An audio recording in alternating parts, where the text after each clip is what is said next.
to the corner, just a little bit more power than much needed.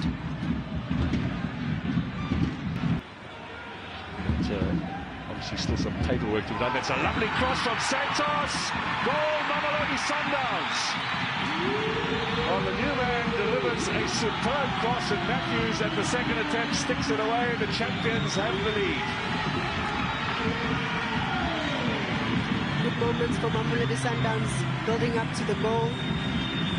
Santos with the key passes into that box. Just catching the defenders. No. Allende. He'll swing it in as well. Punch away from Otieno. Only as far as Matthews. He's going to bang it in goalward. It falls for Koza. That's a splendid goal for the big centre-back. Malibongwe Koza makes it 2-0 here to Mamelodi Sundowns with less than half an hour gone. The champions are responding from Wednesday's setback in some style.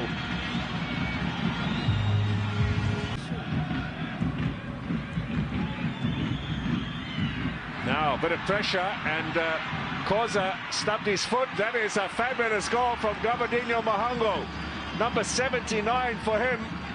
Classy stuff. Number 2 since he's joined Richards Bay. There was a little stub in the turf there. I wonder with the poor ground whether Koza was maybe a victim of all of those divots that you see in the picture. Mangwin, as much as he had the potential to really try and pickpocket Koza, Oh, he caught him from clips behind, the ankles. yes. Yeah, thought the referee could have had... Koza.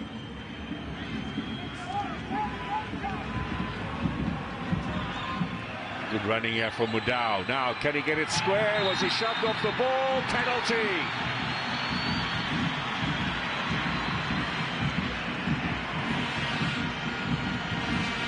Rather strong challenge there from Zikali.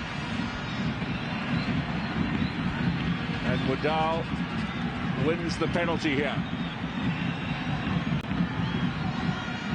Almost a little use of the hands as well to make it even worse, like a real shove on Mudau. That aggressive extension of the arms and just pushing Mudau off the ball. No intentions to get the ball either. Winners against Ian Otieno. Mamelodi Sundowns looking for their third of the night. They've got it. Finally struck into the corner. No chance for the goalkeeper. And Reyners with his 6th league goal to add to the 3 he scored in the MTN 8. That's 9 for the season already in total. Now, what can Nuno Santos conjure up? Little ball here for Reyners. Over the top of Otieno.